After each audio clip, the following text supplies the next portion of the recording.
All right, Grayscalers, welcome back. Okay, so this video is, I want to talk about just the power of money, like when you start early with investing, like i.e. now in this cycle, what it can do for you long term versus, what you take off the table afterwards in profits versus what you leave on board, so to speak, to invest in the next cycle. What that could look like, give you some examples, because I've talked about this before. I'm like, don't blow all your profits on stupid ass shit, right? You're going to have regrets. But we all need to spend things on things that we need, that we want, all that kind of stuff.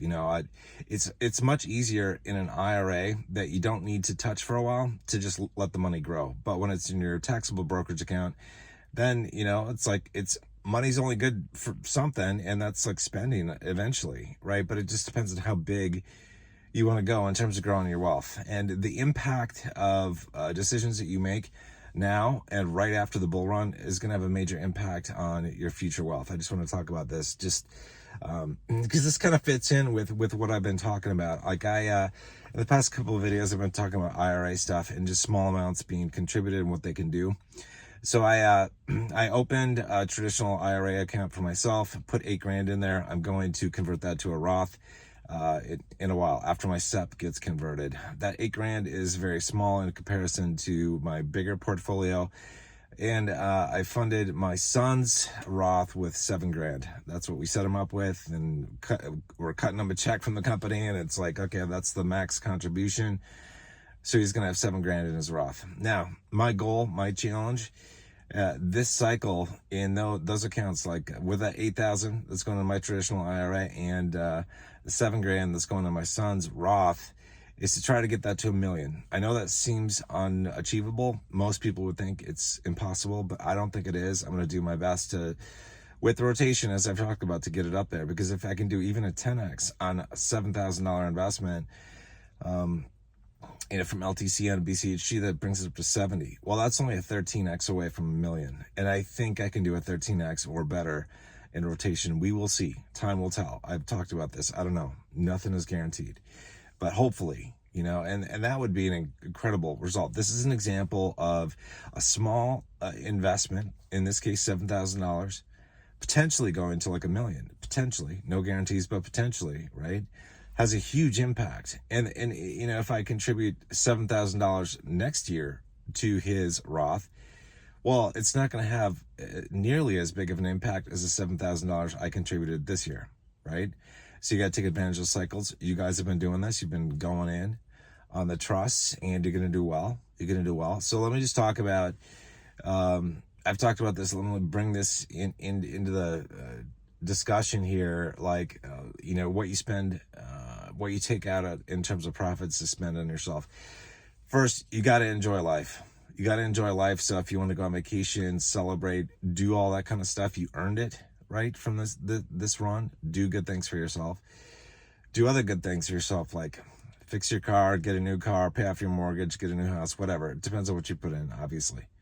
And beyond that, you got to figure out what you want to do. But you got to think about too, like what do you want now versus what do you want in the future? Could you wait a couple more years, like 4 more years or so, to get much bigger impact? So let me give you an example of this. Let's say you end up with $1 million in profit after taxes, this bull cycle, right? Well, if you didn't touch it, which I think you should touch it, I think you just should take some off the top and do some good things for yourself. But let's say if you didn't, and let's say you were able to do a 10x next cycle, which I think is laughably low, right? But I'll just give a broad example of this. It's laughably low, a 10x return. If you got $1 million, you do a 10x on it next cycle, well, you got a lot. You got 10 million, right? And actually, if you follow what I was talking about, if you got $1 million, roll it into high yield dividend ETFs, double it to 2 million, and then do a 10x, you got 20 million. Okay, so that's best case scenario, with a super low 10x return next cycle, which I think it's just laughably low, but whatever. Very conservative example, but 20 million is a conservative example. So look at this. Like at the end of the cycle, if you got $1 million profit, you could end up with a $20 million profit at the end of next cycle. Okay, so let's take a look at scenario 2. where you take off, you spend $500,000. Like your profit is $1 million, you spend $500,000 on a new car, or a bunch of stuff, do have fun. So you got $500,000, right? And you use high yield dividend ETFs to double the $500,000 to $1 million. You do it 10x, end up with 10 million. The spread, the difference there between those two approaches is $10 million 4 years from now. In scenario 1, you ended up with 20 million. In scenario 2, you ended up with 10. Okay. And obviously it could be, the spread could be even bigger. If we are able to get 20x returns or better, 20x returns means the spread is 20 million basically, because you got to either 40 million return if you don't spend any money, if you put it all on the line, or 20 million if you take half off. I would be inclined to not leave it all on the line. If it's in a taxable brokerage account, you got to do good stuff for yourself in your life. There is more to life than money. There is. There's no point in accumulating money if you don't spend it, if you don't enjoy yourself. There was actually a discussion on Discord, related to like smoking, and somebody, I think it was Join Jen, she said, save expenses on smoking and just put it into investments basically. And that is true. It is true. But like somebody said, I can't remember who it was, like, I made a comment too. I'm like, well, I spend a lot, on smoking every year, and it could make me a multimillionaire over the course of a decade. But at the end of the day, like, we all need our vices, whatever that is. I don't care if it's like jelly rolled donuts for somebody or whatever. We all need something. And there's no point in accumulating massive levels of wealth, whatever that means to you. If it's $1 million or 5 or 10 or 100 million or whatever, if you're not going to use it. So you got to use it. But just understand that I really don't want you guys, after this bull run, I really don't want you guys to just do stupid stuff, because I think you're going to regret it. So just be careful. Just check yourself and all that kind of stuff with what you do, because I think you will be very happy if you are willing to wait 4 years. And 4 years is a long time. It feels like forever, honestly. Oh my God. I mean, like, the amount of things that have happened in the world, the amount of time that has passed since the last bull run, it feels like a long time. It does. And it will feel like a long time when you park your funds to crypto assets in the bear market, in the bottom of the bear market, if you're going to do that. It'll feel like a long time to have to sit and wait and let things percolate before they do anything of substance at all. And that's the sucky part. That is delayed gratification. If you want something much bigger, it's the difference too. Like, for example, let's take another example. Like, if they have a $1 million profit and they spend that whole million, they spend it, it's gone. They might have a good time, all that kind of stuff, but what is their return going to be in the next bull run? Well, it's not going to be very good. They're not going to have much money to put in to contribute, and they'll have lost out on millions of dollars of potential gains. Now, not everybody needs to or wants to become like a centimillionaire with 100 million or more or beyond that, and you don't need that in your life, unless you're living someplace super expensive. You don't need that, but just keep things.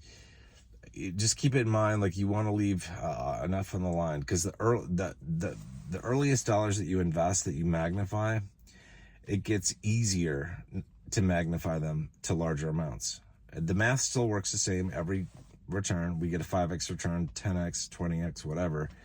But the more money you have on the line to start with, it just makes a much greater impact on what you end up with on the other end. So I know that this is like a talk I'm a little worried about. I figured I'd talk about this stuff before we even get into the bull run, because I feel like by the time we get to the bull run, even if I come out with videos like this and just remind people not to do stupid ass shit, they're going to probably do it, because everybody is just like probably going to be happy, very happy, and they're going to be focused on other stuff and not paying attention. And that's fine. That's good. Just keep it in mind as to what you want to do. I do think it is good. Like, if you don't have like a Roth IRA, talk to a CPA. You should be able to set up a traditional IRA, fund it, and get it converted to Roth. And just a few $1,000s can make a huge difference. Not even just like in the next 9 months. Like, I'm talking like, down the road. So imagine like if I take my Roth or my son's Roth to $1 million from just like $7,000 or $8,000, if I'm able to do that, well, that has a much bigger impact on the future than an additional $7,000 or $8,000 that is contributed next year. You know what I mean? It's like it's such a big impact. So just keep that in mind. Like whatever you have after this bull run to put in the next, you might want to think about that. But again, it's like this is a balancing act. This is a balancing act. You can't. I don't think it's wise to just leave everything on the line, except in like IRA accounts that you aren't going to touch for probably a couple of years. Depends on how old you are, you know. But you got to spend it. Otherwise, what the hell is the point of money in life? There is no point. Otherwise, it's just a game of accumulation. If you're not going to spend it on yourself and your family and to do good things, like what the hell is the purpose of it? All right, that's it for this video. I just want to talk about this stuff, just a summary. Like the small dollars that you put in today are going to be, obviously magnified with the returns. And it's going to be easier to magnify those magnified returns next cycle if you stay in for whatever you leave in. And additional contributions that you make to like an IRA or even your traditional, taxable brokerage account might be much smaller, the additions that you can put in there than what you actually have contributed thus far. So just use it wisely, be a wise steward of money, and you guys will be good. All right, I'll see you guys in the next video. If you have any questions, comments, leave them below on YouTube. Otherwise, join Discord if you're not a member by clicking the link below in the pinned comment to get there. Last thing of note, tonight is the first presidential debate between Biden and Trump. It'll be interesting. I think a number of us are going to tune in and chat on Discord. So join the politics channel there or watch party channel. I can't remember which one we're going to use. I think it's watch party, but we'll be there just talking about stuff. Hopefully one of the biggest things I'm looking forward to, honestly, is in the next few days, seeing all the memes that come out and seeing the clips that come out from whatever happens. However it happens, I don't really have tolerance for listening to moderators and seeing how they're controlling the whole situation. But anyway, that's it. I'll see you guys soon. Take care.